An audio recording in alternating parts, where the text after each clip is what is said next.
Welcome to the 54th lecture on our shared past and its historical sources, being brought to you by Aligarh Society of History and Archaeology, ASHA, and Ganga Jamni Heritage. I am, as most of you who are our regular viewers already know, Nadeem Rezavi from AMU Aligarh. I am an ordinary student of medieval Indian history with some knowledge of the Mughal world. These lectures from the side of Ganga Jamni Heritage is represented by Ms. Shagufta Siddhi, who usually prefers to remain backstage. She is an academic, educator, and freelance workshop leader. She has been a research assistant to some of the top art historians in the field. Without her, these online lectures would have been impossible. The situation around us, at least in India, is getting from bad to worse, with news about the strike of the virus all around. The suffering of the people, the paucity of oxygen cylinders and hospital beds, and depleting stocks of required medical aid during this emergency. Yet, to maintain our sanity and detract our minds from the mayhem all around us, we decided to continue our programs. As I said the other day, more dangerous than the ongoing viral pandemic is the growing communal trend and the attempts to see our past through the tainted and false glasses of religion. On Friday, we had a lecture through which we discussed the loss of Hindustan and the turning of an inclusive civilization into an exclusive India based on caste and religion. Sometimes back, we held talks on topics like the nature of the Ghaznavite invasions, the actual information contained in the primary sources for that period, the interactions between the Mughals with Vedanta, as well as the intertwined relationships between communities in Gujarat. Today, to carry forward our endeavors of understanding the past, we have a very well known scholar with us. She is the president of the American Council for South Asian Art. I mean Dr. Alka Patel, who has extensively worked on the early medieval period in India and its built heritage, especially the various monuments in Gujarat. Dr. Alka Patel teaches at the Department of Art History and is involved with the PhD program for visual studies at the University of California, Irvine. She received her BA from Mount Holyoke College and her PhD from Harvard University. Patel's research has focused on South Asia and its connections with Iran and Central Asia, including overland and Indian Ocean maritime networks.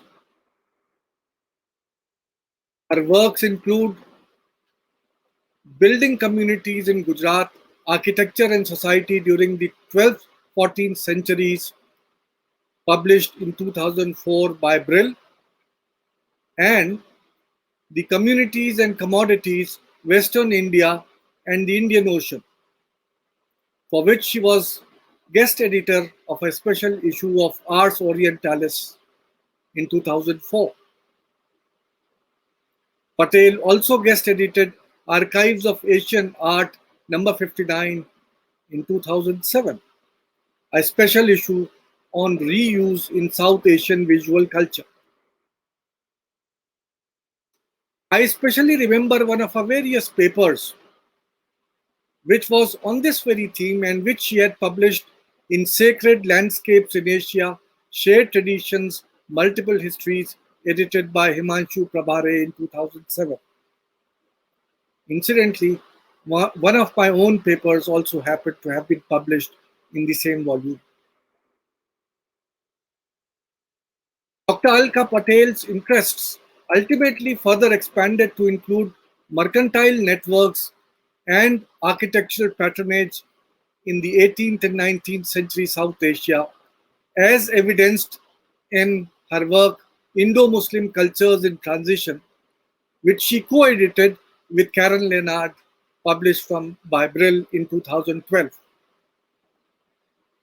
Her recent volume, India and Iran in the Longue Durée, was published in 2017, which was co-edited with ancient Iranist Toraj Daryai, resulted from an international conference convening a wide array of specialists analyzing Indo-Iranian connections over 2 millennia. Her current monographic project is on the Ghorids of Afghanistan and northern India. It is titled India, Iran and Empire, the Shansabanis of Ghor, circa 1150 to 1250. Today, she will speak to us on the topic Nomads, Islam and Empire, the Shansabanis of Afghanistan, circa 1150 to 1250. Over to you, Dr. Patel. Welcome. Thank you. Thank you, sir, for the very generous introduction. I hope that I'm audible and visible. And I must say that I've been following the situation in India with a heavy heart. My parents are in Gujarat, and so I worry about them every day. They claim that they are doing well, and really I feel very connected, even though I'm so far away with all that is going on. I also want to thank you for this wonderful opportunity. I haven't been able to visit India, including my parents, in the last, more than a year. So I am grateful to feel connected, at least virtually, with people whom I respect, admire there. Shall I begin the PowerPoint? Is that okay? All right.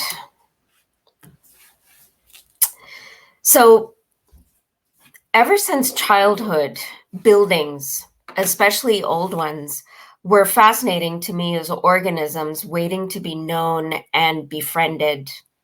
My grandparents' apartment in my birthplace of Baroda, in the Salatwada neighborhood, for those of you who know the city, intrigued me with its sleek balconies curved like a ship's prow, where I played, listening to the sound of traffic below.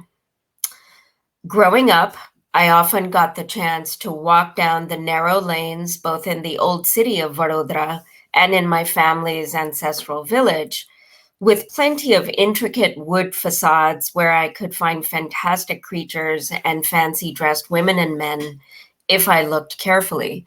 By the way, these are images from, of course, Vaso, although my paternal ancestral village is Sojitra, but they're all a part of this Charotar Gujarati world, if you will. Only in graduate school was I able to identify the first as probably a trace of the arts décoratif aesthetic that had come to pervade many colonial sites. And here you see a view of a building very much like my grandparents' apartment, but in downtown Dar es Salaam in Tanzania. And of course, the second set of images that I showed dated to the 18th century. All of these structures evoked wonder, the smells of life, inspiring nebulous queries of how the people inside made these gigantic things feel like safe places, some even called home. The ongoing mystery eventually, became more urgent when we moved to the outskirts of Baroda into a white, angular, multi-storied and terraced house with steel Gujarati letters on the front spelling Alka. Yes, named after me. It was a house everybody called modern, where there was more room than I could ever fully command, and where extended family and old friends visited less frequently, not knowing where to sit or how long to stay when they did. As I grew up, all these edifices and the sensations they awakened morphed into more pointed questions, such as how can houses where people just live look so different? What makes people choose one kind of space over another? Is one better than another? And why do people act differently in different spaces? Well, the small girl's curious or even rebellious streak began to surface as she attempted to reconcile what she saw with what she was told. Growing up in Gujarat, the girl had often heard things like Muslims have different habits, they eat meat, and they aren't our kind of people. But this was jarring, since the many temples the girl had been dragged to throughout her childhood looked and felt so different, like felt so much like the mosques she dared to enter on her own a little later. It was in things then, and perhaps especially in buildings, where the space between seeming and being was palpable and could be tangibly explored. Coming to the US as a pre adolescent added a new and much larger cultural dimension to these ruminations. Talk about different buildings and spaces and the way people act. Throughout high school and college, I felt at times uncomfortably different from the people who already lived here, not unlike those friends and relatives visiting our modern house in the Baroda suburbs. I felt I had no choice but to try to make sense of these sensations. Ironically, as is the case with many immigrants, I learned more about the cultural, religious, linguistic, and political history of South Asia as a young adult in the US than during my early years in India. It dawned on me that I was not any single thing, that being Indian, in reality, encompassed a multitude of apparently contradictory meanings. My maternal language of Gujarati, the Indian textiles I loved, or my most comforting foods were all the products of an intimate intertwining of indigenous and imported elements, many of the latter coming from the Islamic world.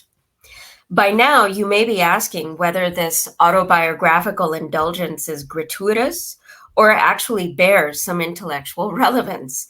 Suffice it to say that my intellectual life, like that of so many others, is not strictly separable from the personal.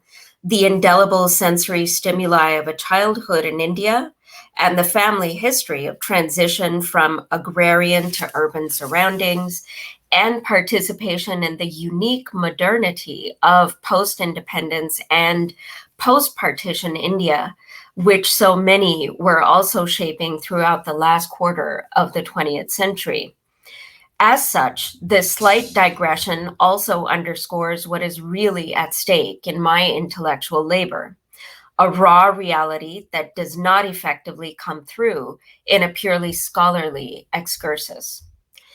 Thus, the unabashedly intellectual and personal questions that have persisted in my mind. What makes a building Islamic? What makes it Indian? Even though political movements have risen and fallen and geopolitical conflagrations, arguably partition itself, have broken out precisely around this question, I have always had the sneaking feeling that the two labels are inadequate to the task of containing the buildings, just as they are inadequate for people. Until this inadequacy is acknowledged and alternatives earnestly attempted, South Asia's intra-regional confrontations would only continue to be writ small in the uncomfortable self-interrogation of its politically divided, though culturally connected, inhabitants and diaspora. My scholarly experience has led me to be fascinated by the ways in which the built environment embodies and reconciles seeming contradictions in physical form. For instance, buildings are at once spatially and temporally rooted and quasi-mobile, requiring local and at times extra-local resources, depending on available skills and materials. From their rootedness, they can nonetheless alter landscapes all around. And as historical buildings traverse time, they accrue new functions and meanings according to the communities who use them.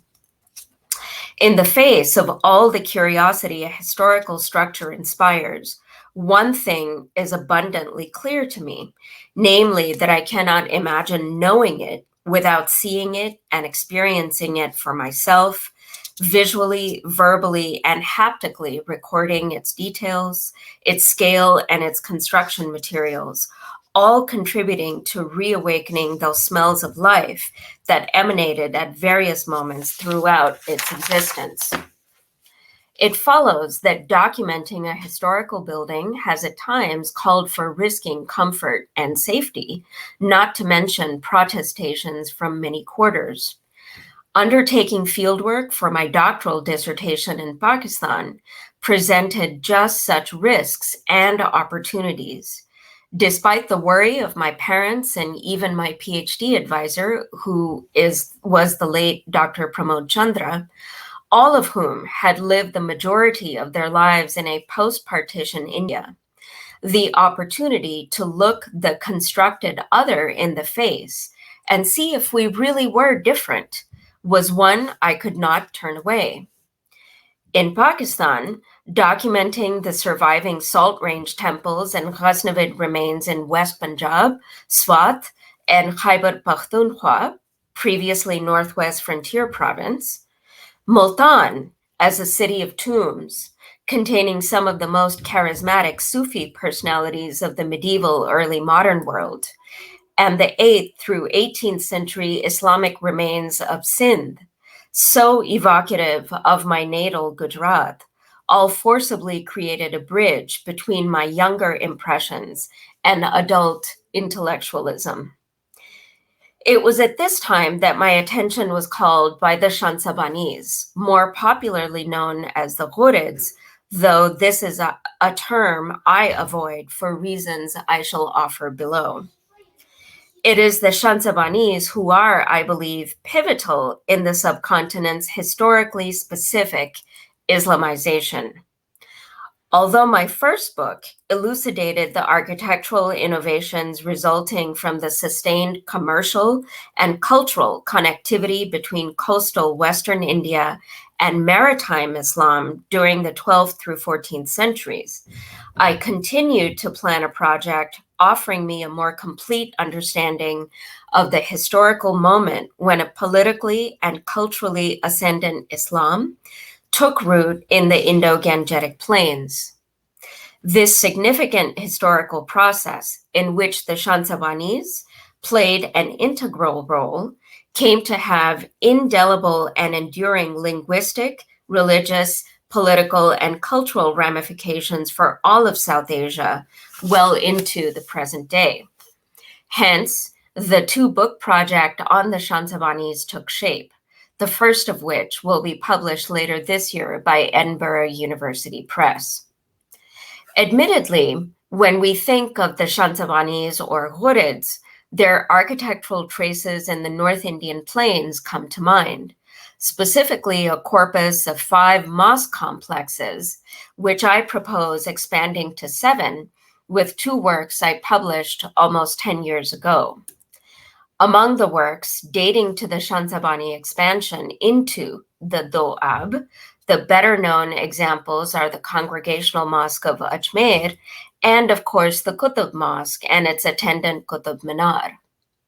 In all of these constructions, the perimeter aisles and Qibla areas are replete with reused structural components, such as columns stacked in twos and threes to create height, and entire ceilings extracted from their previous fabrics and reinstalled in new contexts.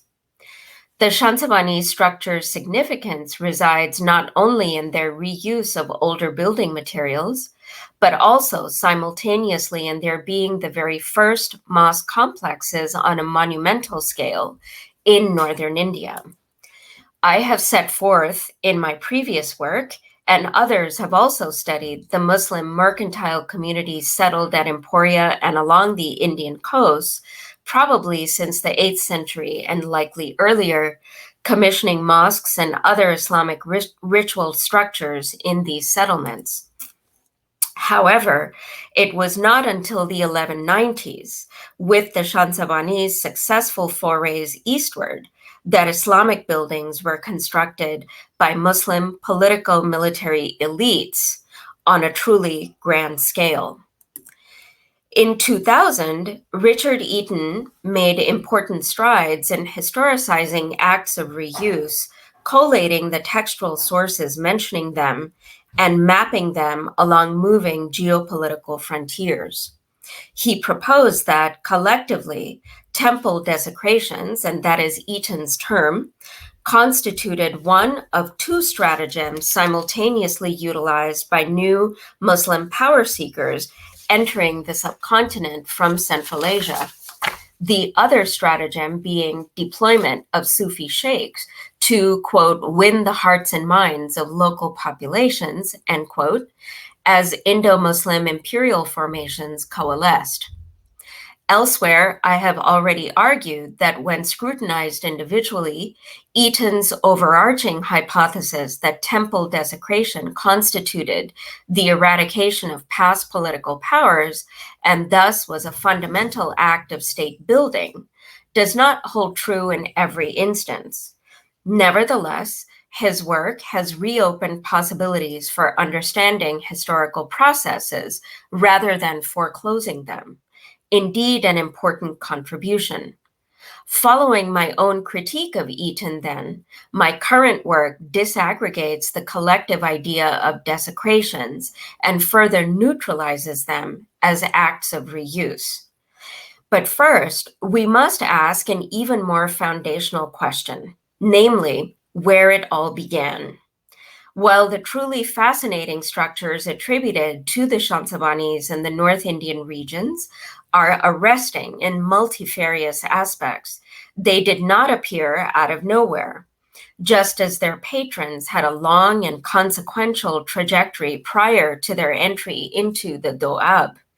The story actually began considerably farther west, in historical Khorasan, eastern Iran through western Afghanistan in modern terms. But before we gain what available glimpses there are to the origins of the Shansabanis, I must point out the historiographical fallout of independence and partition in its longue durée reverberations.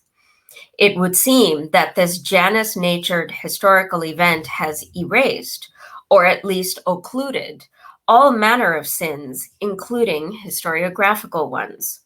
Many of the latter have been unintended, to be sure. It is true that scholars of modern periods in the broadly conceived Indic cultural world, spanning parts of the nation states of Afghanistan through Bangladesh, continually encounter and also acknowledge the lack of access to important archives. But it is ironic that in the methodological rush to recapture pre-modern pasts, there is relatively little real grappling with partition's interference in the traces of those very pasts and in present apprehensions of them. As Manan Ahmed Asif recently wrote in his book on Chachnama and 13th century Sindh, tellingly subtitled Muslim Origins in South Asia, the simple accident of birthplace has dramatic consequences for archival access, particularly in the case of unmovable historical indices such as buildings and their architectural cultures. It is not, however, only obtaining a visa or other equally insurmountable but ultimately mechanical hurdles to which I refer, rather to the unarticulated presence of partition in the analytical fields of inquiry encompassing pre-modern South Asia. At last, you may say, I come to the two goals I attempt to attain in the remainder of this paper. First, it is imperative to expose the uncanny naturalization of partition in the study of South Asia's pre-modernity, technically quite a lengthy period spanning long before 1947. This naturalization is truly unfortunate, as at times it prevents the examination of indices of historical processes that are, proverbially, staring us in the face. Second, I would like to propose further queries and issues that seem pertinent to me when pre-modern South Asia is the analytical terrain. Vociferous segments of the publics within South Asia's modern nation states hold that partition was actually presaged a millennium earlier. The Afghan Muslim Ghaznavids' idol-breaking raids and the Shansabani Ghurids' even more momentous architectural spoliations deep within the Indian subcontinent supposedly heralded the fundamental incompatibility of Hindu and Muslim cultures. Certainly, the First Congregational Mosque of Delhi, a foundation dating to 1192-93, and popularly known as Quwwat al-Islam, is seen as the material personification of this civilizational antipathy, the earliest monumental mosque in northern India having been constructed largely with ceilings and columns assumed to come from Hindu temples, with many of the fragments bearing marks of effacement as their figural imagery was removed for use within an Islamic context. It is not only in the public and political spheres that such supposedly monumental representations of Hindu-Muslim antagonism have played a decisive role. Colonial, post-colonial, and contemporary scholarship on South Asia's history and material culture of the so-called medieval period, however that term may also be construed, has also labored against partition's shadow, projected retroactively more than a millennium into the past. Treating both corpora, in other words, history and material culture, collectively in the interests of time, one can discern the interpretive pendulum in the early 20th century beginning to swing from Marxism to post-independence nationalism, traversing the 70s and 80s might is right of petroleum Islam, and continuing into the present day, still seeking theoretical nuance in the face of the constructed mutual exclusivity of partition. To the point, scholarship is not free of that construction, even though in historical terms it is blatantly anachronistic. The question remains then of how, to paraphrase Shahid Amin, quote, we essay non-sectarian histories of conquest and conflict, end quote, and train an analytical gaze, which at least attempts equanimity on the crucial and quintessentially historical process of the establishment of a whole new set of protagonists as politically ascendant in the northern Indian subcontinent. My current response to this admittedly daunting question has been two-pronged. First is an analytical gaze trained on the object writ large in terms of medium and permitting focus on architecture. Again, in the interests of time, I must elide, that wonderful word, the process by which I have come to conceptualize a method I term architectural biography.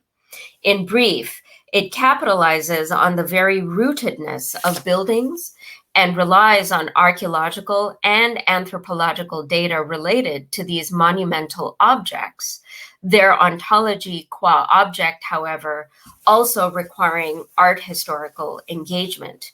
Second, I submit that there is something about analyzing the object, the visual that is seen more than the scripted, textual that is read, which allows for the eschewal of religion-based modifiers, despite the historically accidental survival of greater numbers of religious structures than others.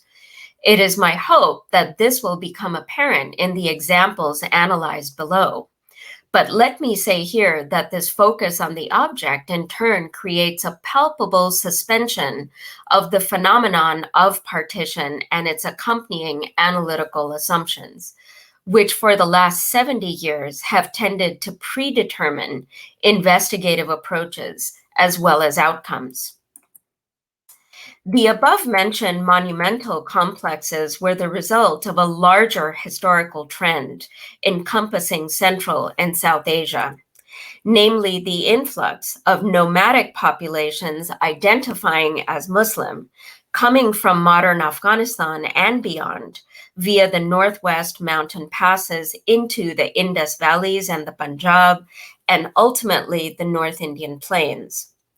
According to Marshall Hodgson's reckoning, the long 12th century was a period of the cementing of Persian as a pan-Eurasian language of power. In more recent scholarship, the time frame has further been acknowledged as pivotal, when not only new imperial centers were being established, but indeed the very structures of cultural, political, and economic power had begun shifting and coalescing anew. These processes of change were effected as incoming populations from the Eurasian steppes, most notably the Seljuks, made their way into the Perso-Islamic world. In light of several and continued movements of people, then, I would propose that it is important to recast the Mongols as numbering among successive nomadic confederacies migrating westward, likely due to a series of political, social, and possibly also environmental impetuses. These at times violent waves of migration and eventual settlement effectively connected South and Central Asia for centuries to come, culminating in the 16th century establishment of the Mughal Empire. But the very first such newcomers into northern India interest us here. Just as the patrons of the buildings under discussion. Given the Shansabanis' decidedly non-elite origins in, moreover, the largely uncharted areas of central Afghanistan, they are commonly labeled the Ghurids in modern scholarship. However, it may be apparent by now that this term is less than adequate, as the particular kinship-based group who enter historical records as the Shansab do in fact distinguish themselves from their fellow Ghuris, and their territorial campaigns had notable consequences far beyond their native Ghur. It was, after all, specifically the Shansabanis, rather than other Ghuris, who introduced their interpretation of Persianate kingship and cultures of power into northern India, which subsequently dispersed in varying forms throughout the rest of the subcontinent. Thus, the Shansabanis effectively served as precedents for the next several centuries, as incoming power seekers established a series of smaller polities, some enduring through the 17th century, even as the Mughals laid claim to the north, in what has become the Sultanate period of South Asian history. Without a doubt, there is much to be said, but in the time that remains, I limit myself to two, hopefully provocative ideas.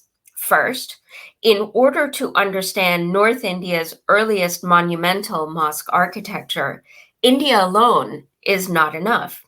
We must look farther afield at the nomadic origins of the Shansabanis in Afghanistan to begin identifying the multivalent impetuses, processes, and eventual receptions of their extensive architectural reuse throughout their conquered lands. Second, this long-term project on the Shansabanis has reiterated for me the virtually infinite value of the object in the largest sense in elucidating historical processes, and perhaps counterintuitively, the potential for architectural analysis in particular to provide rarely available access into nomadic societies of the past. But before embarking in earnest, I must make the presentation equivalent of a footnote. Given the difficulty of fieldwork in large swaths of Afghanistan, including the central region of Ghur itself, projects such as mine rely on historical photographs of areas where direct access is not possible. Being a photogenic land of truly magnificent landscapes and architecture and colorful people, it has arrested the picturesque imagination at least since the First Anglo-Afghan War, continuing to do so into the age of photography. Its lofty ruins and nomadic populations seem unchanging, aesthetically evocative subjects begging to be orientalized. I myself could not help but capture the wide open plains edged by mountains outside of the western city of Herat, appearing as natural proscenia upon which great histories unfolded. But such modern fetishism actually distracts from the long-standing reality of this easternmost part of the Iranian world.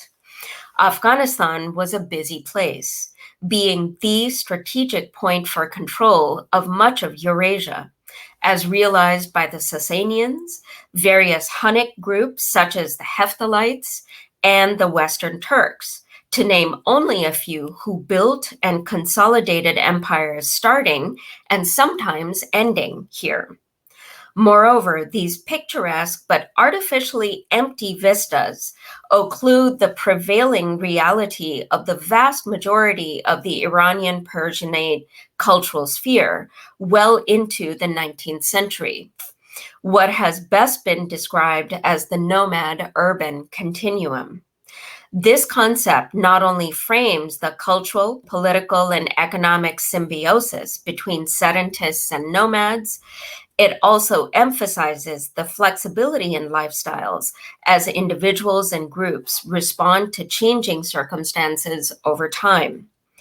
Indeed, the nomad-urban continuum's encapsulation of flexibility and life economy symbioses is essential to understanding the emergence of far-reaching nomadic empires in the medieval Islamic world, most notably the Seljuks, the Shansabanis, and eventually the Mongols. The physical inaccessibility of Afghanistan, however, has been somewhat ameliorated by technology and has sparked community archaeology perhaps like never before. In the village of Dakadi, which is located in the very center of Afghanistan, just south of the Hari-Rud, the country's major west-flowing riverine artery, the inhabitants had lived with the remains of an apparently historical mud brick structure in their midst for as long as they could remember. A knowledgeable local elder finally brought it to the attention of a touring American military officer in 2013, who in turn contacted Dr. David Thomas, an archaeologist who had conducted surface surveys and excavations in Ghur in the early 2000s.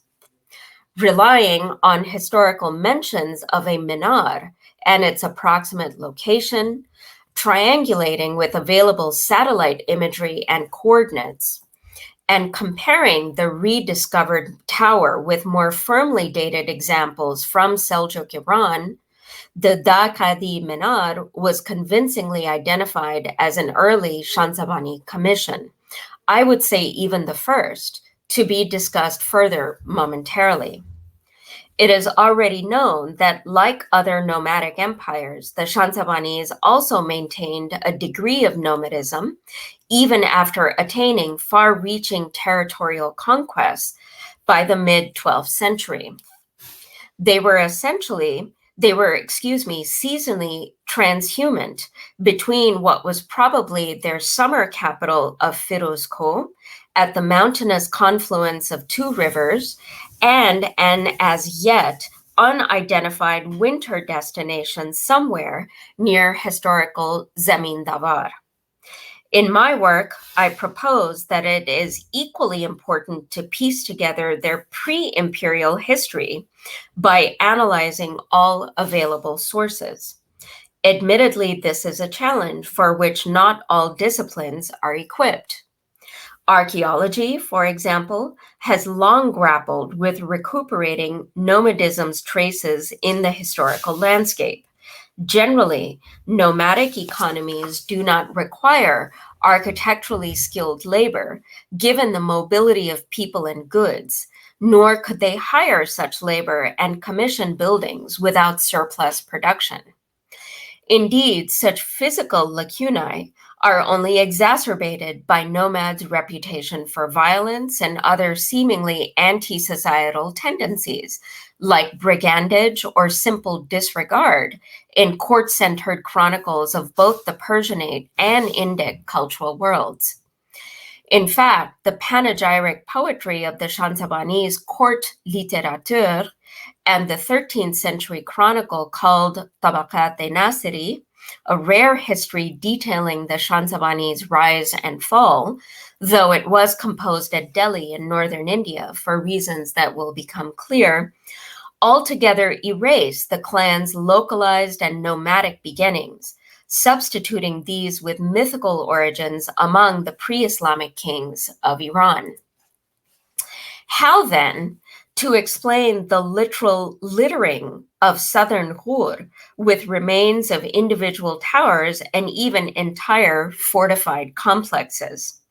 Despite acknowledging the early Shansabanis' nomadic lifestyles and economies, historians and archaeologists have attributed the construction of these remains to them. In my book, I argue the following points in greater detail and marshaling extensive evidence, but let me condense some of the argumentation here. The building methods and decorative iconography of many of southern Ghur's architectural remains date them in all likelihood to Sasanian Hephthalite or Western Turkic presence in the region, or the early 7th through 9th centuries. Particularly due to subsistence nomadism throughout the Shansabanis' pre-imperial phase, they and other Ghuris, rather than commissioning new buildings, probably reused these architectural remains as places of shelter or storage during seasonal transhumance.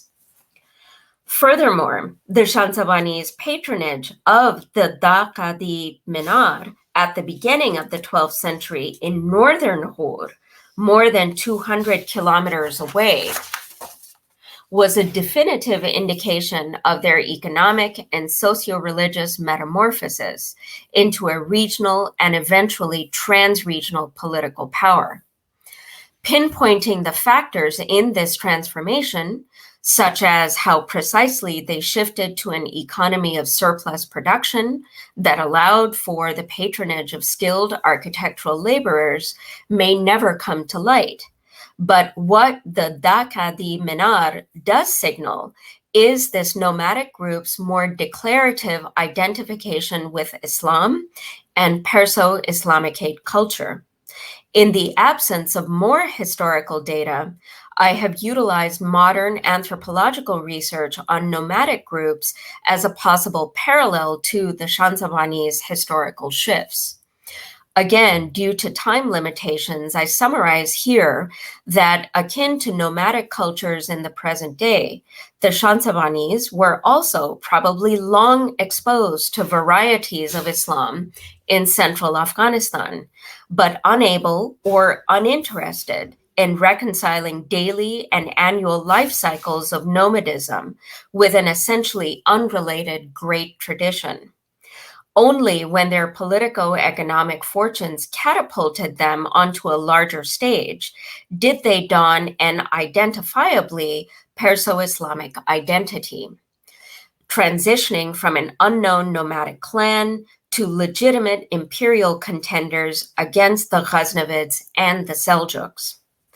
By about 1150, a senior Shansabani lineage was installed at Bamiyan, a much more researched and studied part of Afghanistan than Ghur, and whose pre-Islamic past is more thoroughly known thanks to its status as a major commercial center and preeminent pilgrimage site in the Buddhist world. The Bamiyan Valley's religious patronage and general notoriety was a direct result of its location on major east-west and north-south routes of travel, which connected Central Asia and India. Indeed, Bamiyan had been a pivotal location as alliances were forged, broken, and reforged between the Sasanians' eastern representatives and clients and new nomadic groups such as the Western Turks, making inroads in the 6th and 7th centuries of the Common Era. Given Bamiyan's linchpin location, it is little surprise that the entire region was dotted with extensive remains of past occupation. According to the archaeological evidence thus far, with the exception of only one newly constructed royal fortification, the Shansabanis again reused several of the older hilltop complexes. For example, Shah-e-Golgole, which we encountered previously due to its dramatic visual appeal. Evidently, there was very little 12th century intervention in the actual fabric of the complex. Shansabani occupation revealed principally through the rediscovery of architectural fittings and assemblages of luxury ceramics. While the latter were apparently locally produced, they were very much inflected with the modes of ceramic manufacture in the Eastern Persianate regions of the pre-Mongol centuries. Arguably, the most intriguing mark of Shansabani presence in the entire Bamiyan region was at Danestama, about 50 kilometers northeast of the Bamiyan Valley. The quadrangular structure with corner towers appears to have been the typical mid-first millennium CE fortified Buddhist monastery, not unlike the famous Mes Aynek complex just south of Kabul, where excavations are ongoing. But at Danestama, a chamber to the east of the main entrance received a later mihrab with geometrical stucco revetment. Although this element did not seem to have an extant inscription, on comparative stylistic grounds, it is datable to the latter half of the 12th century. By contrast, there is no discernible sign of Shansabani intervention in the main valley of Bamiyan and its towering Buddha niches, the sculptures being only one aspect of the overall site, which also boasted truly lavish painted programs throughout. The surrounding valleys in the Bamiyan Basin were also home to more Buddhist monastic institutions, large and small, with the area being extremely well patronized thanks to the convergence there of commerce, pilgrimage, and Western Turkic or Hephthalite royal presence.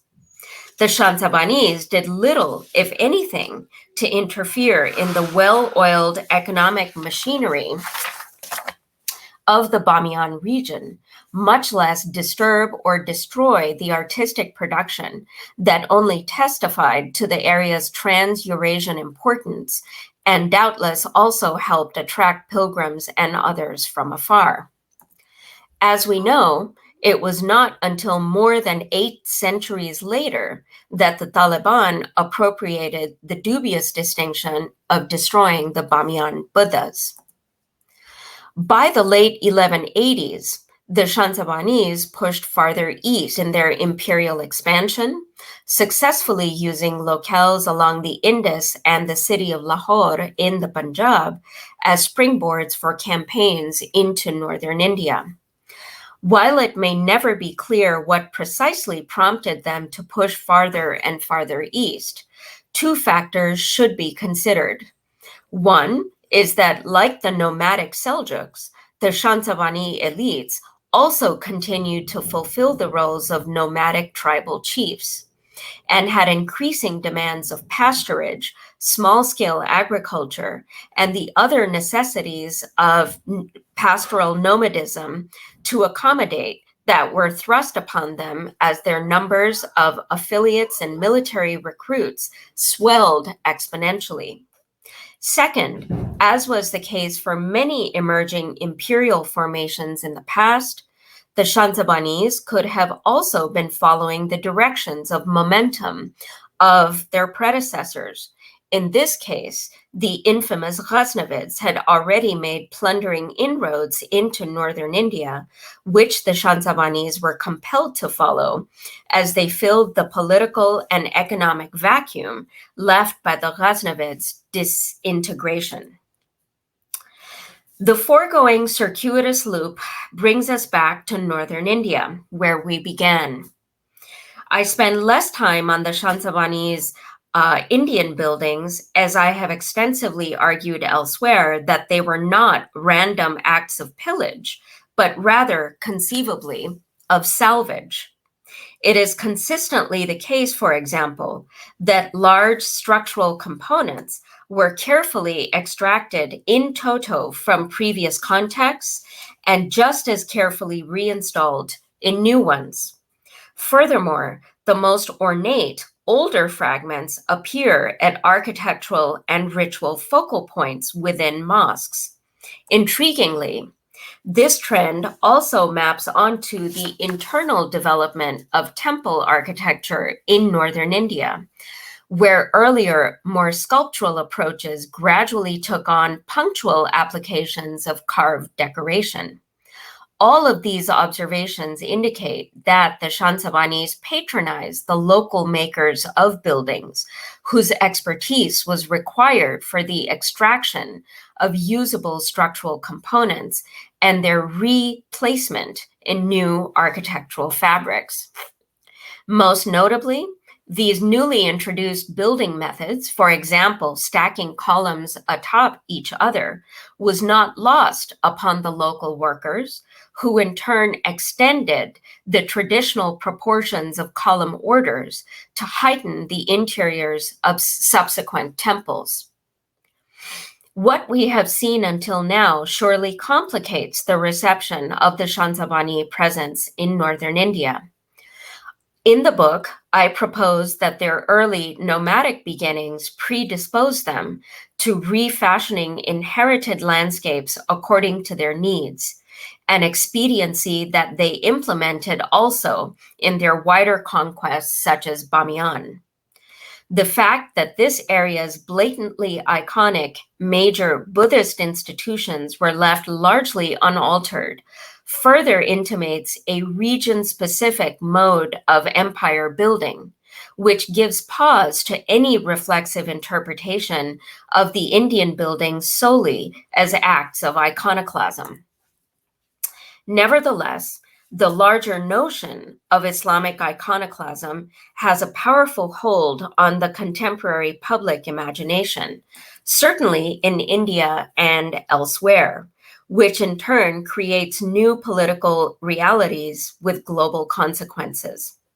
While the response to the truly abhorrent idea of fake news has been facts matter, I wonder if we are not missing the point, which is whether facts can make a difference, particularly in creating a new present.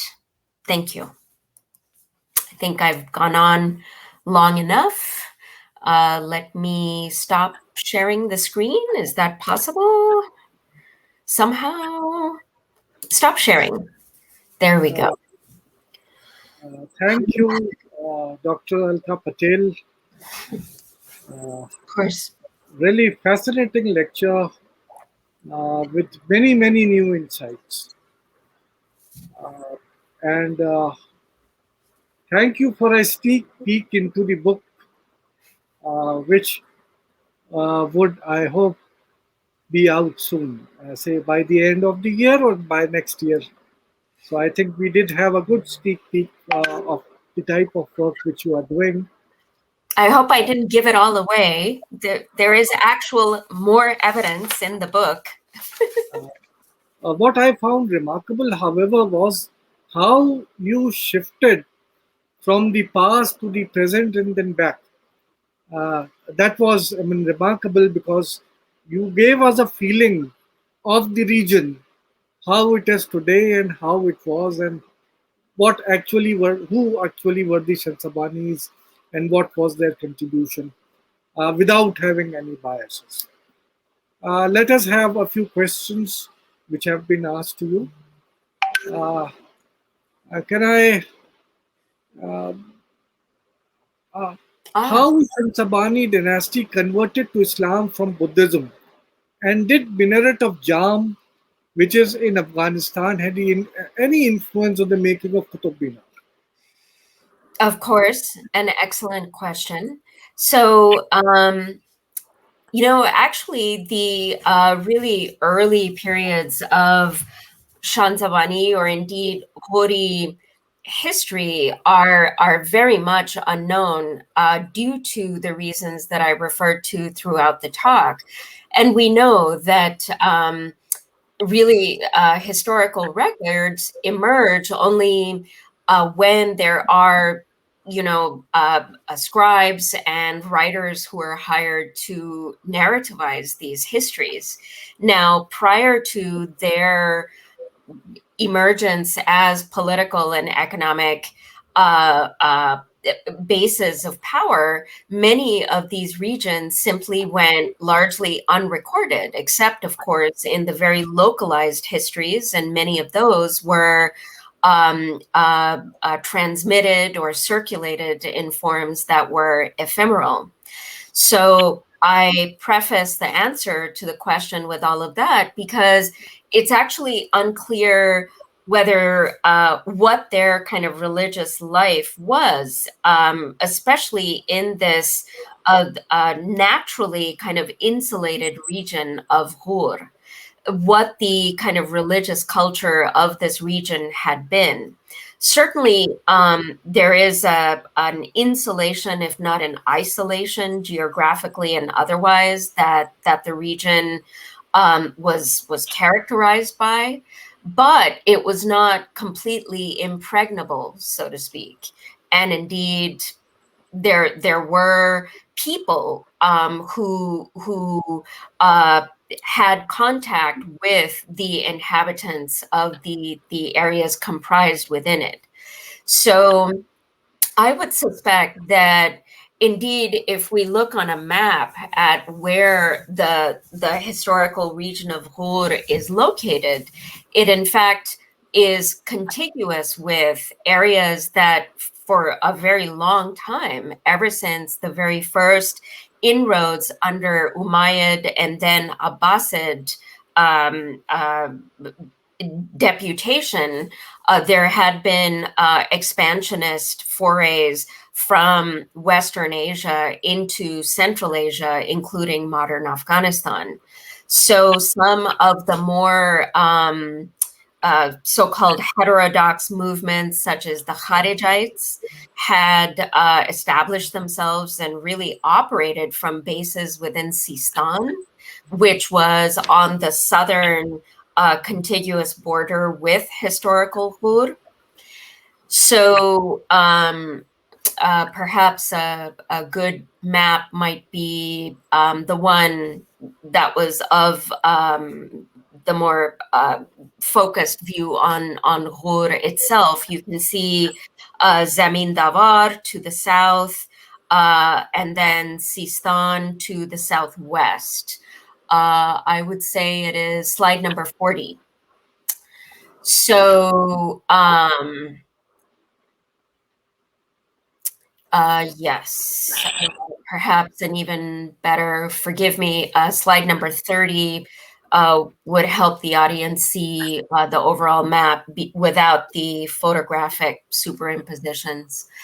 So most likely, I think there was a contact with multifarious types of Islam in the region, both due to the location of historical Ghur, but also due to the regular transhumance of these populations from the northern part, which then would abut the routes of communication radiating eastward from major emporia such as Herat. And in the south, of course, with the aforementioned Sistan, as well as the really pivotal city of Kandahar. Um, I think it was most likely a sort of, for lack of a better term, a kind of dialogical relationship with various types of Islam that were uh, assimilated by these nomadic pastoralists who were the principal inhabitants of these regions. Um, and it was really only slightly later, as their fortunes begin to rise dramatically, that there was kind of a shift towards a greater orthodoxy, the so-called great tradition that anthropologists and others, Ernst Gellner, sort of coined this phrase several decades ago. So it was really a matter of kind of negotiating these various spheres.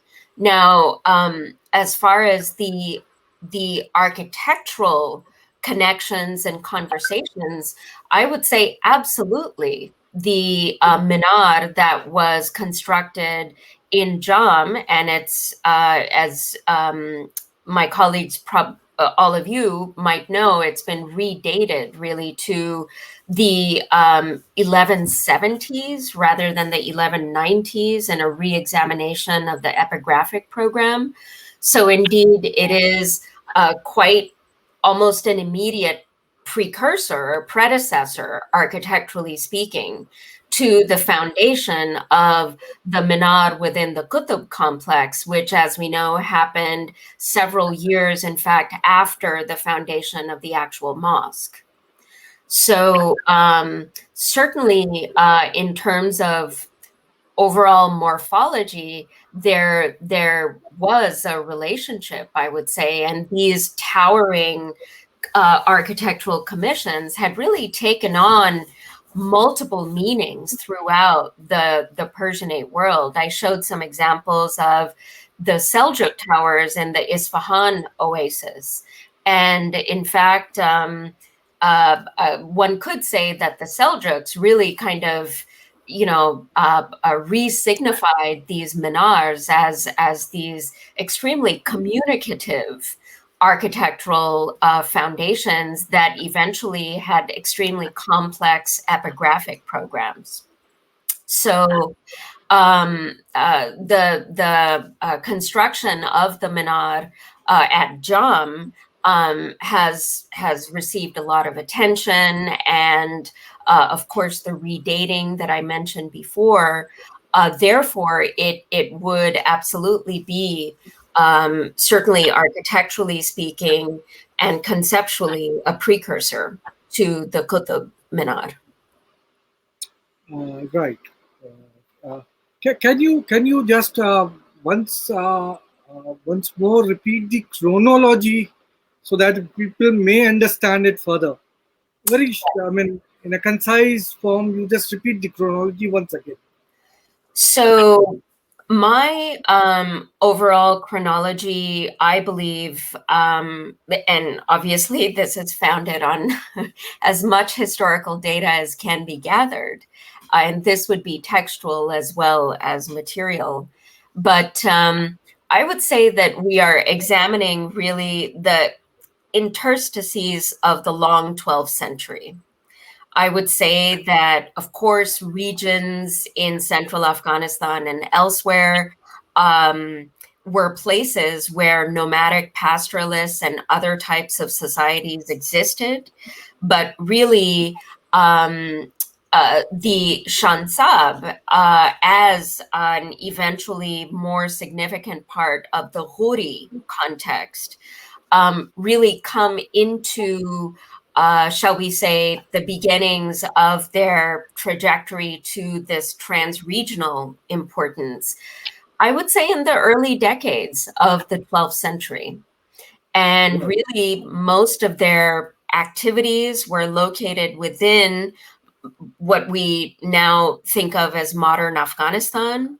And really, it wasn't until the decade of the 1170s, after the definitive conquest of Ghazna, in fact, which then occasioned the first real orientation, if you will, towards the Eastern campaigns. So we see that even in 1178, as you know, there is this extremely revealing and important inscription at the site of Kiradu in Bardmer district, southern Rajasthan, which talks about the destruction that particular group of structures underwent when the goodness, are they referred to as Turushkas? I'm not sure the aggressors who I forget how they're exactly referred to, but already there was an attempt at making some kind of a foray into northern India, much along the same lines as the Ghaznavid campaign of 1025, which reached all the way into Gujarat, coastal Gujarat, in fact. But it was an unsuccessful campaign. And then later on, there was, and this is written about by Juzjani, that there was the sort of campaign of vindication by Ibeck later to avenge the defeat of the earlier one. And that actually might have been what the Kiradu inscription commemorates, meaning it talks about the destruction that this group of temples had undergone. So then we come to circa 1178, 1180. And then actually there were a couple of further different tacks, different strategies, rather than taking the southern passes into the area of Gujarat and southern Rajasthan. In fact, there was an attempt at bypassing all of that and going straight into the Doab, right, the North Indian plains. And that, as we know, after one failed attempt, there was a successful one in the very early 1190s, about 1192, the second Battle of Tarain. Right. Thank you for repeating this. Let me have the back question by Mirza Hastain. Shagufta, can we have the question by Mirza Hastain first? Uh, what are some of the Ghorid dynasty era heritage buildings that have survived in Pakistan? And this is one of the questions. And the second question by Mirza Hastain is, Madam, is it true that Shansabani dynasty was the dreaded enemy of Ghaznavid dynasty and eliminated Ghaznavid dynasty altogether? These are the two questions which Mirza Hastain asks. So these are actually excellent questions, and they really drill down, as they say, to the specific locales where we might find certainly, architectural indices. And you might have glimpsed on one of the maps that I used later, specifically slide number 47, I showed some structures that now fall within the nation state boundaries of Pakistan. And because of the lack of epigraphy and other kinds of ancillary but extremely useful information, and perhaps dating and also establishing the patronage of these structures, they really are kind of argued and debated as to where they belong. But I believe that there are at least um, and some are better documented than others, but there are at least three groups of structures basically falling along various points of the Indus, in fact, that should be attributed to Shansabani. um, it's hard to call it patronage because we are still talking about a coalescing group of people who is sort of doing a trial and error, and all after their conquest of the city of Ghazni. And Ghazni, that conquest was really what allowed for any kind of further eastward forays. And so, yes, I can go into, if we have the time, I can go into a little more detail about the structures in Pakistan, which I would think date to the time of the Shansabani campaigns. So we're talking about the later 1170s and 1180s. And sadly, though, in the city of Lahore, there is very, very little, if anything, even from the Ghaznavid period. And this is really the trajectory of virtually all major cities, right, that have continual occupation, that previous strata are simply built over. Um, and it is true, though I guess I would put it as really a series of contestations.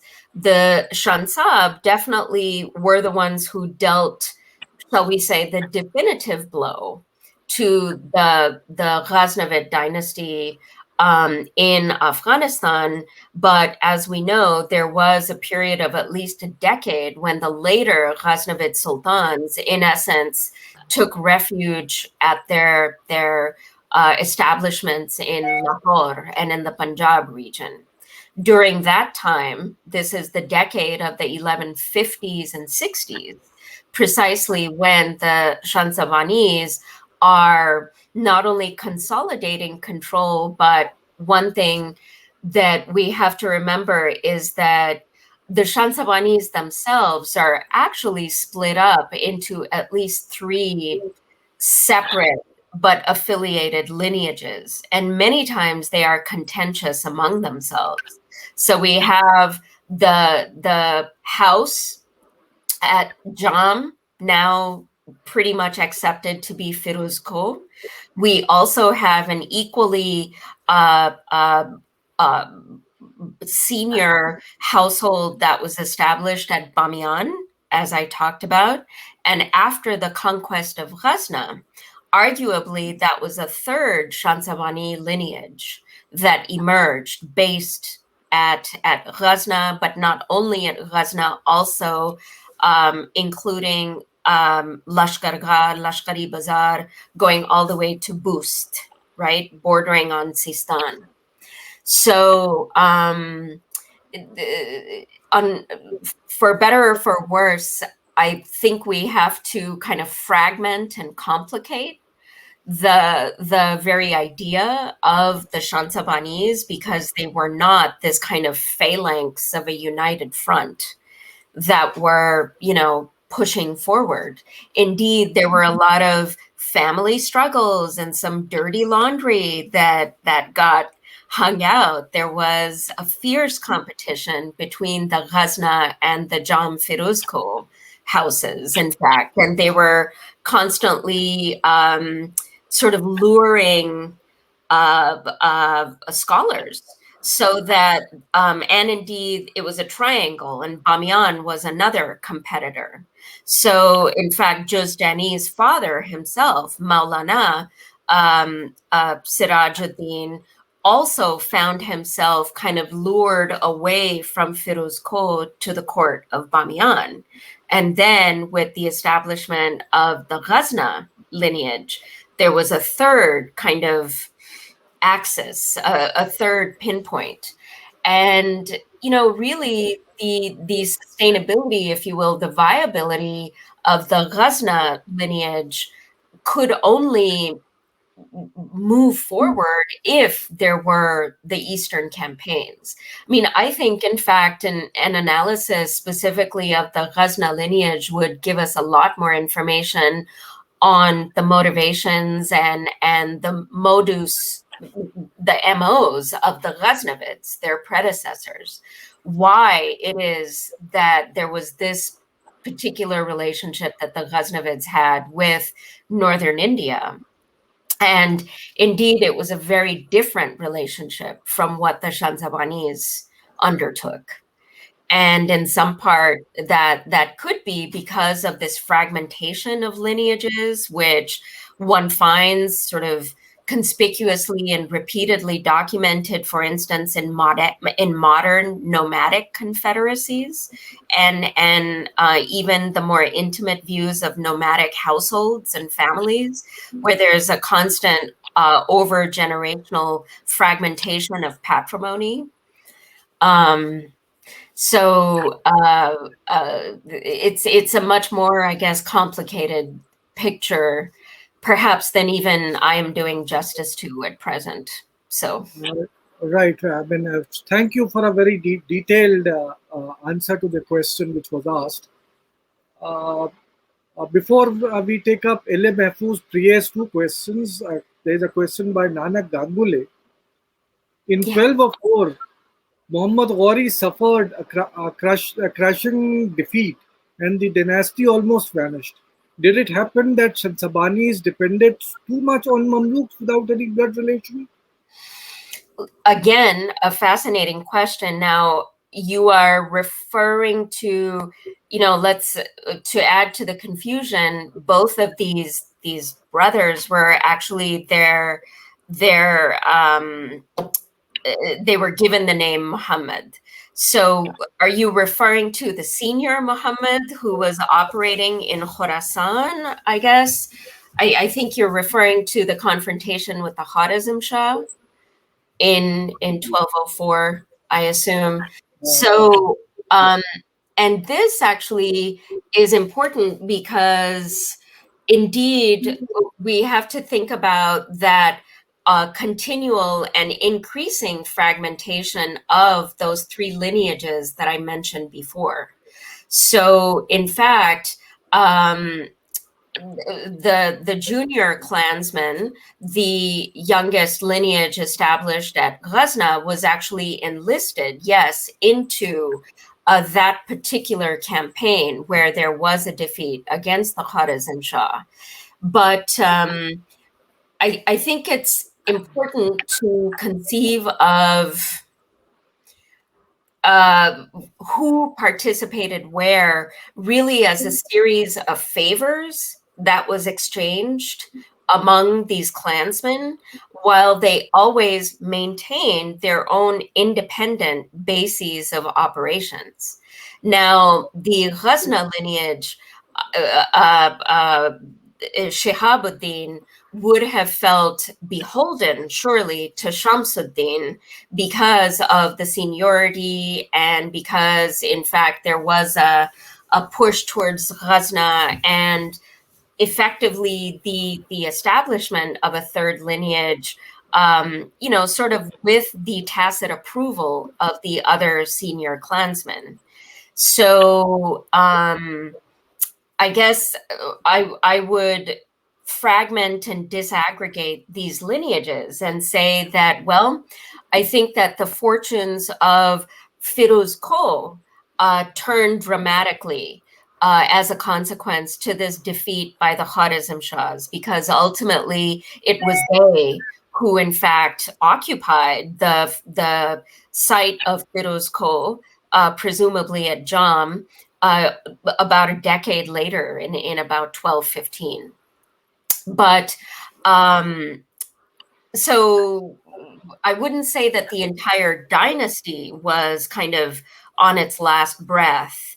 It is important, I believe, to remember that these fragmented lineages, these patrimonies, if we want to expand the meaning of that term, were effectively kind of mini independent operators. They certainly had kinship and affective relationships with each other. And the idea of, well, you did this for me, so I will do this for you, the whole sort of, what keeps these clans operating together. But I would hesitate really to think of them as a unified dynasty in the end. Uh, Thank you. There are two questions by L.A. Mahfouz Priye. So we'll have the first question by L.A. Mahfouz Priye. Were the Sultanate monuments reusing temples? Temple fragment reflects their secularity towards their architecture policies, or as part of their religious philosophy. If I could ask for perhaps just a little bit of a clarification, are you referring specifically to the Shansabani structures or all of the Sultanate period structure? The way the question has been framed, possibly Mahfouz is taking all the Sultanate monuments, not necessarily, because that is how the question has been framed. If I understand his question correctly. So again, and I don't mean this as simply, kind of shielding myself from unanswerable questions or something, but I think actually this is a very important question because it forces us to come to terms with the huge variegation and really the fragmented reality, first of all, of half a millennium of time that we're talking about. So while for the interests of disciplinary legibility, we might think of a certain period as the Sultanate period. I think, in fact, it brings together such a diverse array of political formations and principalities that it's very hard to give a unilateral, just a monolithic answer for 500 years and also for a wide variety of Uh, state formations. well, Alka, if we confine ourselves only to the Shansabani monuments, now there is an argument developed by Barry Flood Mm-hmm. that sometimes, the older monuments and elements from the older monuments were also used as palimpsests. On the other hand, they were also treated as trophies. I mean, we have examples of that during the early period, there were certain idols and things which were sent to the court of the Khalifa to be buried in front of the gate of his palace. So possibly the question which Mahfouz Priye is asking, what would be your take?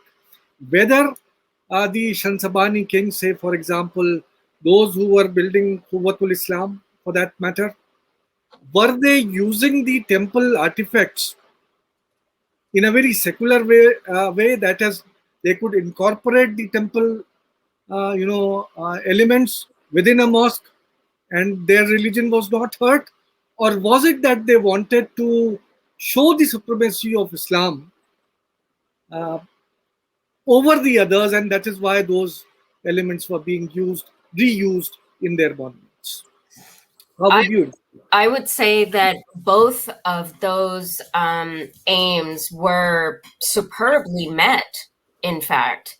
so that, and we have to remember that we're also dealing with two different registers of historical sources, right? We're dealing with the textual sources to which you made reference, about, the narratives regarding the sending of not only idols, but indeed the actual plunder that was captured on these campaigns to different places. And indeed, in the 1190s, evidently there was a lot of plunder from Ajmer that was sent to be sort of showcased in the Pishtaq, or the monumental portal of the mosque at Firoz Koh. Now, archaeologically, it is very difficult to find the roots even of that building, never mind the plunder, which disappeared a long time ago. But the actual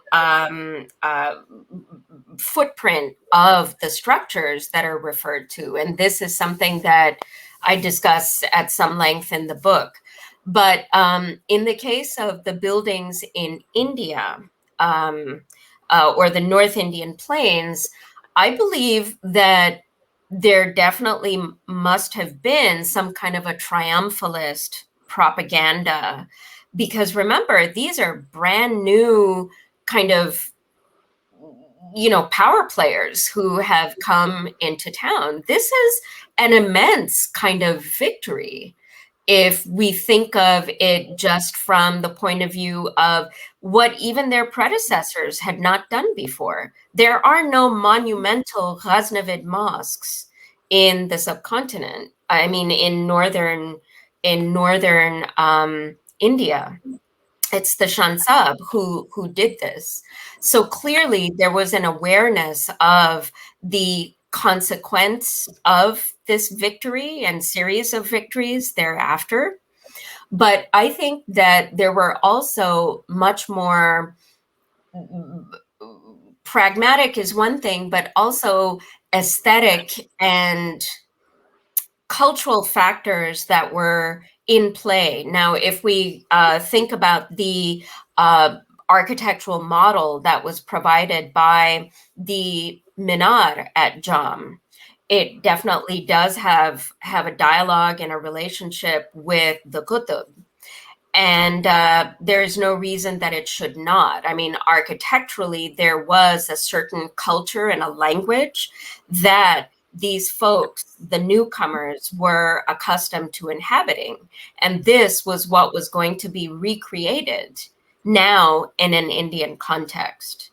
So, in order to achieve the elevations and also the larger social and congregational spaces, there were some immediate needs for shifting in the ways of building that the skilled labor was accustomed to. So I think that it served multiple purposes. There was definitely the actual mechanical recreation of these affective spaces in India where there had not been architectural precedents before. But and the best and most expeditious way to do this was by using already perfectly usable, already existing structural components. But that is not to say that there was not definitely a kind of convenient byproduct of triumphalism that could also be served in this very Uh, act. quite correct. I mean, we might come back to this whole debate if we have time later on. There is another question by Mehfooz Priye. Let us first have the second question of Mehfooz Priye. Yes. That is that it's a very pertinent question which many people ask. And that is one of the most repeated questions, in fact. Uh, what is the location of the whether these monuments were built at the same location from where the debris of the 27 mosques, other temples was extracted? Was it at the same place or what? Mm. Well, for those of you who have dived deep, boy, that inscription is problematic at best. It is hard to make out, but that's not such a problem because we know that the language of Persian and eventually Arabic was actually in the hands of folks who were instructed to use it. And so it's not the kind of grammatical or other errors that are off-putting. But the point is that it obscures the actual purport or the meaning of what is meant to be said, because we know that the inscription also then sort of equated the 27 temples as a certain number of dillival, right? It was referring to presumably a currency.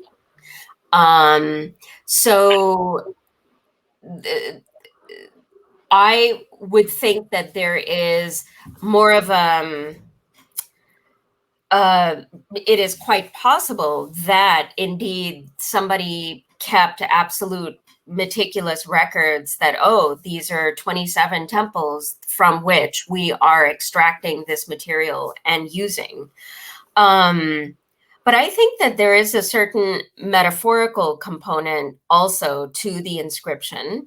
For one thing, at least some epigraphists have claimed that it was most likely a post facto inscription, so not necessarily written or carved for that matter at the very moment when this construction was going on. And there are many such anachronisms throughout the epigraphic records that we have, you know, the retroactive application of titles and so forth, which is abundant in the epigraphic record. And in fact, numismatics are a big part of either adding to the confusion or providing some clarification. So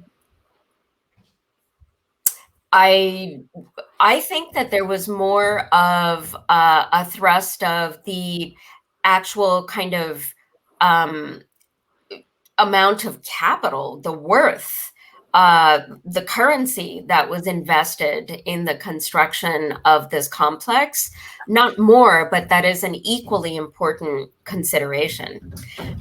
We shall never know unless we can excavate whether there were actually numerous temples inhabiting this site and therefore they were on, you know, at the place actively dismantled and reused. It is absolutely the case that older materials are reused, whether they are all exclusively from temples. I would argue because there were other types of structures that had actually parallel iconographic markers. At stepwells, the were one, and these were, as we know, enormous kind of civic investments. And if, you know, if the actual water source at the bottom of a step well was no longer there, if it dried up, if the ground water table had shifted or reduced, uh, you know, this would be another structure that would be left derelict and perfect for actually quarrying structural materials. And as we know from still existing stepwells, there are commonalities of iconography. So I think that there were multiple sources, not only temples, but multiple sources from which construction materials could have been garnered.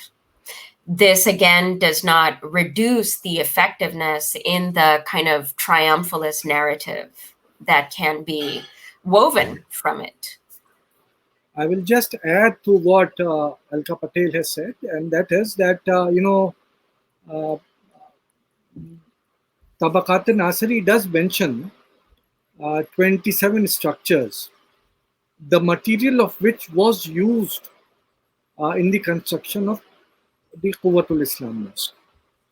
but nowhere does the language suggest that it was at the same location, number one. Number two, there is also no suggestion that all those 27 were broken for the purpose of building this new one. So, to add to what Dr. Patel said, that even in case the material is coming from the temples, it is not definitive whether the exact location is the same or not. Number two, whether they were on purpose demolished to be replaced by the mosque. One thing which I would like to add, and which I found in the records of the Archaeological Survey of India, and that is that at least in the Qutub Minar, certain of the these sculpted stones, on one side they have these Vaishnava images, but on the reverse side there are certain Jain images also which I found. Ah, So, I mean, that has been reported, but it is never dilated upon. But it is there in the ASI reports. So, I mean, it is very very clear that there have been reuses before, and some of these structures were actually Jain or Buddhist structures, which were then converted into Vaishnava, and later on, the material of that was used in the construction of the Quwwatul Islam. There is much more research which can be done into it. Unfortunately, this is a field, as Dr. Alka Patel said, that there are too many confusions, and possibly there might come a time when more researches, more material would give us a more definitive answer to this.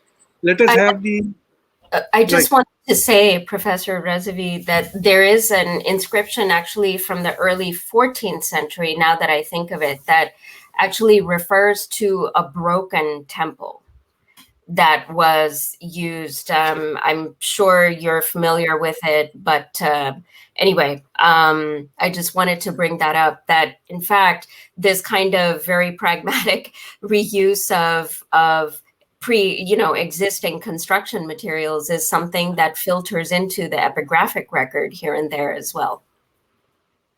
Right. Let us have the question of Jama Sher Rasikh. What categorical, textual, non-Islamic, non-Persian Indic sources in languages such as Sanskrit would or could we have on the words? Thank you, Alkaji. What categorical textual? So, thank you for the question, Javan. Um, I would say that the epigraphic records are extremely rich, and these would be the non-Persian Indic sources to which you refer. Of course, there is the whole kind of cycle of bardic tales and so forth, and the book by Cynthia Talbot on Prithviraj, which looks a little bit, well, quite a bit, into the different iterations of this narrative of those early confrontations and conquests, which then actually served as a real kind of um, identity building narrative, sort of akin, well, I shouldn't so cavalierly draw these outside comparisons, but so there is the whole cycle of narratives surrounding the ruler Prithviraj. But I would say that the Sanskrit and some vernacular language epigraphy, but mainly is Sanskrit, which we see has some kind of vernacular elements.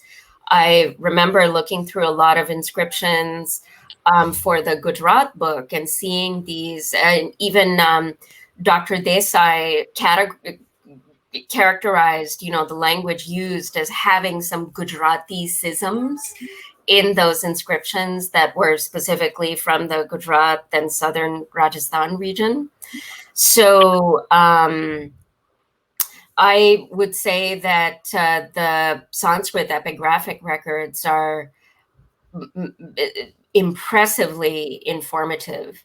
So, for instance, I did make reference also to that inscription, which tends, again, these are references that are couched within Vamshavalis, right? These long panegyric uh, um, uh, genealogies, basically, but therein we find buried references to again, the great military confrontations that perhaps past rulers might have had. And it's precisely this way that we come upon, for instance, the visitation of Ibec at Giradu. It's an inscriptional record. So I cannot really overstate, I think, the significance of the Sanskrit epigraphic records in the information that they provide throughout really the second half, one would say, of the 12th century and the very early 13th, if we're looking specifically for Ghurid Shansabani references. Right. I mean, uh, we have uh, crossed 1.5 hours. It's 1 hour 40 minutes, and I would really thank uh, Dr. Alka Patel for a very illuminating, uh, you know, talk which she gave today. At least as far as I am concerned, I gained. Uh, there were questions regarding whether, uh, whether the new architecture which was established in the region of Delhi, uh, whether it was a victory architecture, I mean, an architecture which was celebrating the new religion, celebrating the defeat of the other, or was it assimilative in nature? Uh, Added to that, I would also put up a question whether in the Shansabani architecture, do we have any influences apart from the Seljuk influences of the Ghaznavid architecture which the Shansabanis replaced? We know that when Mahmud invaded the region of Multan, there was a dynasty of the Smiley kings who was ruling there, and we have sources which inform that there was a Jama Masjid uh, at Multan, from where prayers, azan was being recited, the Shiite azan, and the mosque was demolished by the Ghaznavites. We do have certain archaeological remains of certain mosques in that region, which have been found. Unfortunately, it's only the floors and some of the plinth levels of those mosques which have been found. But can one hazard any guesses that the Shansabanis might have borrowed from the Ghaznavid architects? We know that the Quwwatul Islam mosque, when it was built on a typical Iranian plan of a mosque, which was perfected during the 8th century. A centrally located courtyard with, a western Levan and on the three sides cloisters. The only difference being that in Iran, the cloisters are also double-storied or having the same height as the Western Levan. But here, just like in other subsequent mosques of the Indian subcontinent, the three sides Levans, they are the three sides of these galleries, they are only single story, lower than the main prayer chamber, so on and so forth. Uh, and we know that it was a typical Iranian style of mosque which resulted. Can we hazard a guess that apart from these Persian, influences, were there any other influences which went into the making of the Shansabani architecture? You did show us an example from Afghanistan, that tower, which was a Shansabani tower, remains of a Shansabani tower, which very much, appears to be, one of those which might have inspired the Qutub itself, uh, because as you pointed out that it is one of the earliest. Such Maizana towers, apart from at Quwwatul Islam Mosque, possibly were never built elsewhere by the Shansabani dynasty in India when they came to India? Or were there any other examples where such towers, apart from the Afghan lands, they were tried to be made in the Indian subcontinent? Uh, Mm. one other thing which I would like to point out is that uh, uh, mm, there are a large number of inscriptions within the Quwwatul Islam Mosque and the Qutub, Minar itself. uh, uh, Possibly, I mean, you must have gone through the report of J.A. Page and others who have mentioned the names of masons involved, and there's a book by Pushpa Prasad, Mhm. an article in a book where she has also Very noted these inscriptions down. What is interesting to note is that all the names of those masons and master craftsmen who are making these monuments, none of them is a Muslim. They're all, the indigenous local important. people. Possibly the person who has made the plan is a Central Asian or Shansabani or whatever you may call it. But the actual people who are executing these monuments, they are the indigenous people. And secondly, I would like to relate this information with one of your articles which you had written. I'm forgetting the name of the article, where you have tried to deal with the message contained in the type of epigraphs which have been used within the mosque complex. Mm. I mean, Mhm. uh, reading those verses from the Quran, whether they are the victory verses or those which point out towards how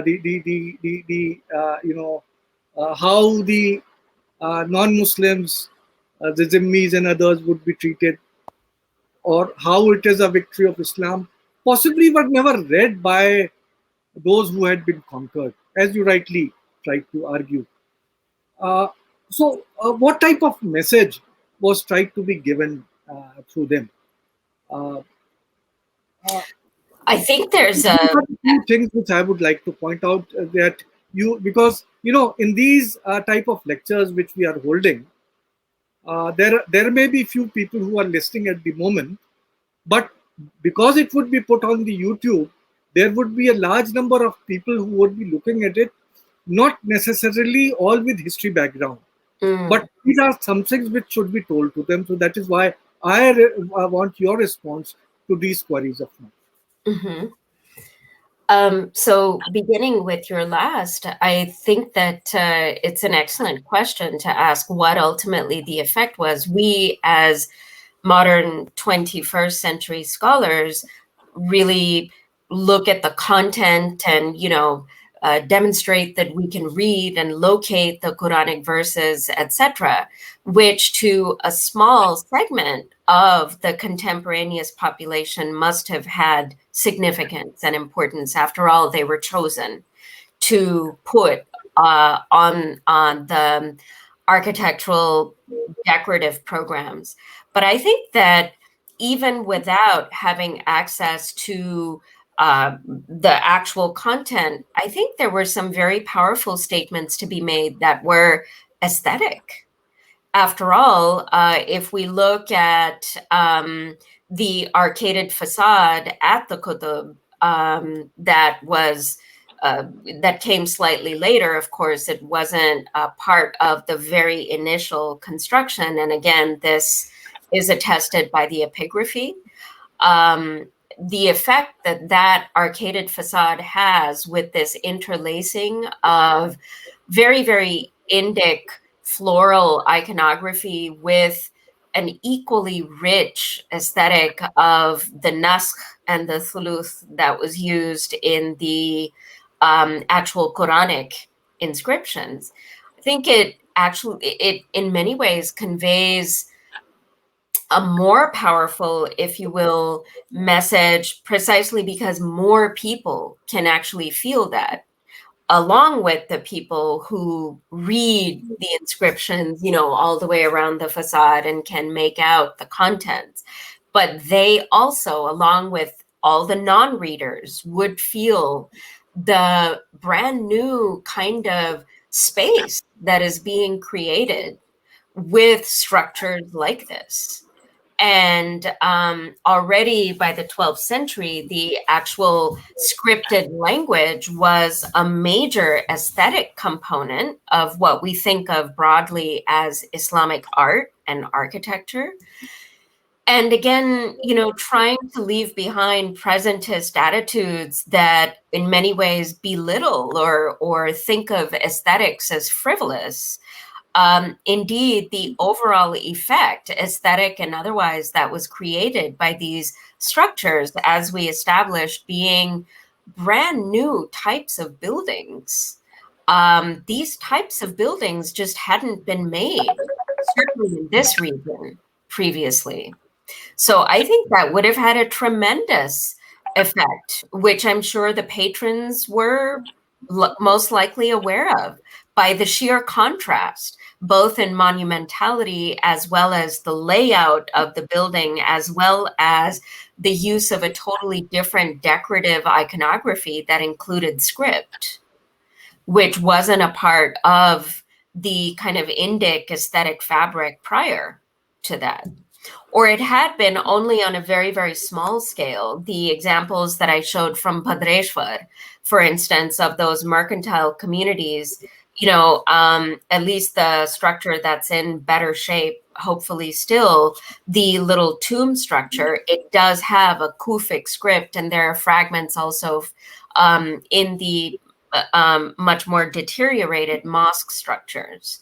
So indeed, there had been a kind of transplantation of those types of aesthetic practices into northern India, but the sheer scale of the Qutb was unprecidented.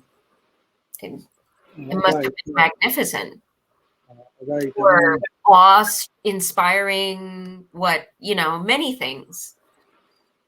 thank you for pointing out that from this early period, I mean, generally, as far as the non historians or those who have studied history in school are concerned, they think that, the exchange of Hindu Muslim ideas as reflected in architecture is something which started only during the period of Akbar.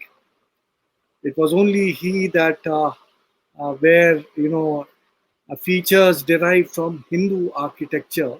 Oh, he was late But, to the game. This started yes, much earlier.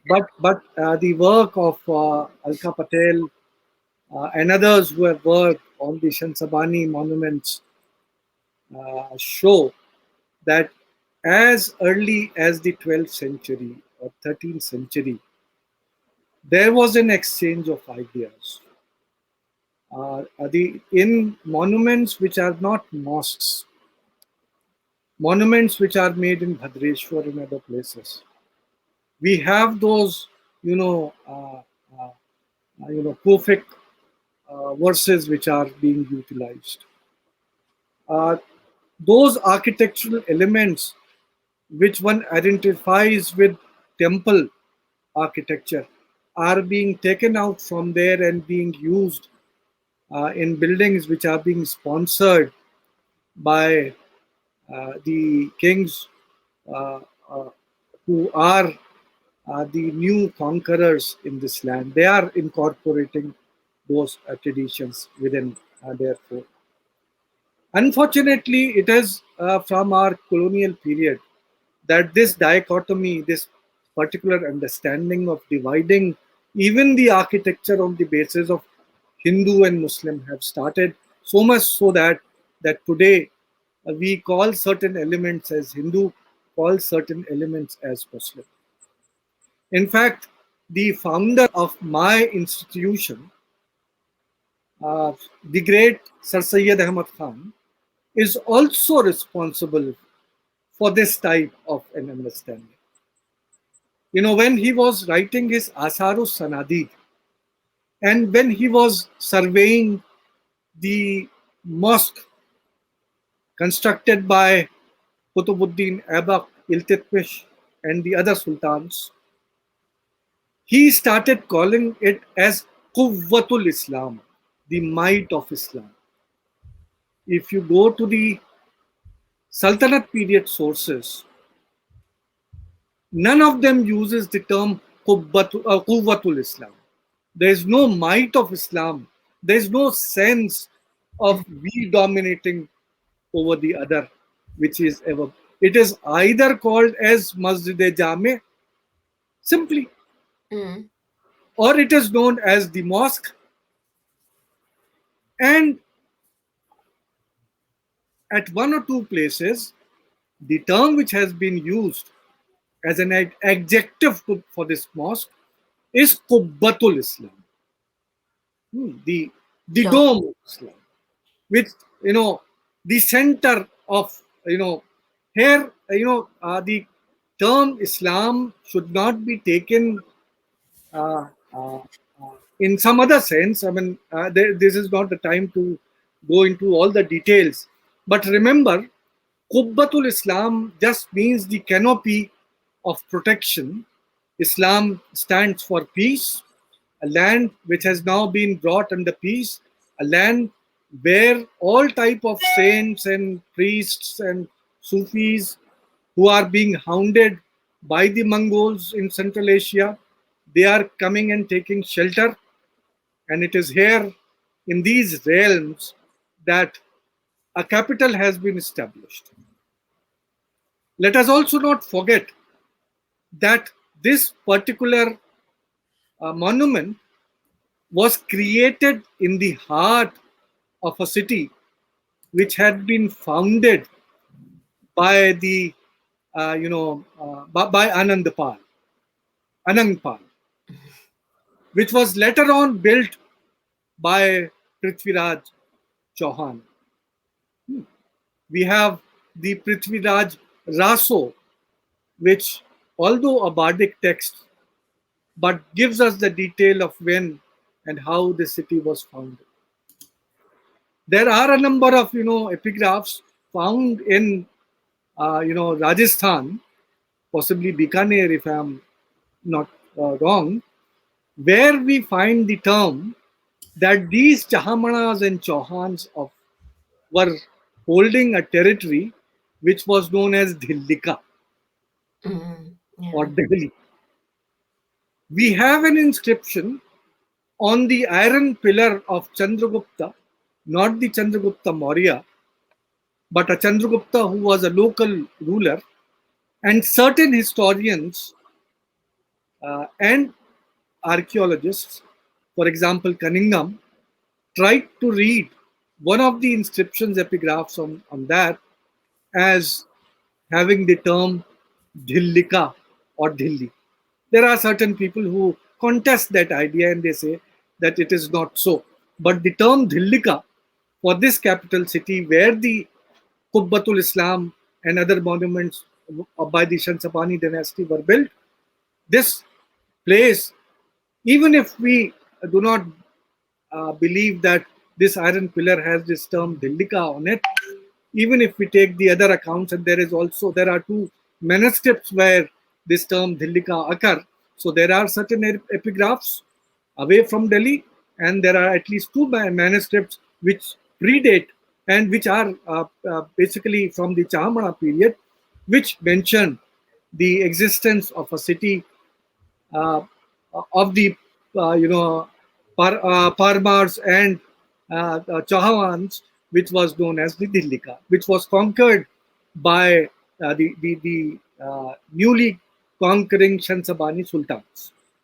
This particular place during the early Sultanate sources is referred to as Dehliye Kohna, the same term which was found in certain other manuscripts and epigraphs, Dhilika or Dehli, which is also allegedly found on the iron pillar, which is now fixed within the Qubbatul Islam, that Dhillika, that is the term which gives us the modern name of Delhi, which was there. Possibly, uh, I would like to, uh, argue, I mean, I might be totally wrong, that these Shansabani rulers, when they were creating these monuments of theirs, with architectural elements which today we call as Hindu architecture, were actually representing the architecture of a newly conquered territory. Mhm. Just like in the architecture of Akbar, we have examples of architecture of Rajputana, Gujarat, Bengal, various regions over which he was ruling. They were represented in, say, for example, at Fatehpur Sikri. My interpretation is that those Shansabani monuments, which were created during the 12th century or in that period, they were not, looking down at one piece of architecture or the other. They were actually incorporating different traditions in the new territory, which had now been conquered and was now being ruled by this dynasty. Alka, this is a debate which would keep on going. These are all, hazardous guesses. We may keep on guessing, uh, but thank you very much for reminding us of these issues. And I really uh, hope that we will get your new book soon to read. I would take this opportunity to thank you once more. You took out time, and for 2 solid hours, you were here in our program, answering questions, half the time speaking, the other time, 1 hour at least, in answering the queries which have been put by the audiences. I As very far as much appreciate the opportunity. Thank you. thank you. As far as the audiences are concerned, let me once again say the times for holding such lectures, it is not a very conducive time. I know each and every one of us are surrounded by tragedies which are taking place all around us, at least in certain very major states of North India. Today itself, just before the start of the lecture, uh, I received the news of the death of one of my colleagues who had also been one of my students, who passed away uh, just half an hour before the start of the lecture. Oh, Uh, we are actually passing through a very bad phase. Let me also point out that it is not the pandemic which is taking our lives, it is the pathetic mismanagement. Most of the deaths which are occurring are because of non availability of beds and non availability of oxygen for those patients who are getting admitted, those who need oxygen. So these are pathetic times. Certain people did ask me कि इस period में क्यों lectures कर रहे हो, किसके पास time है सुनने का. But I would urge all of us, let us remain positive. जो हो रहा है वो तो होता रहेगा, लेकिन let us keep on doing our work. एक ये दिस होल प्रोसेस जो आज ये एक वबा बन के हमारे सामने फैला हुआ है, उसकी शुरुआत हुई थी with the circulation of myths as far as our history was concerned.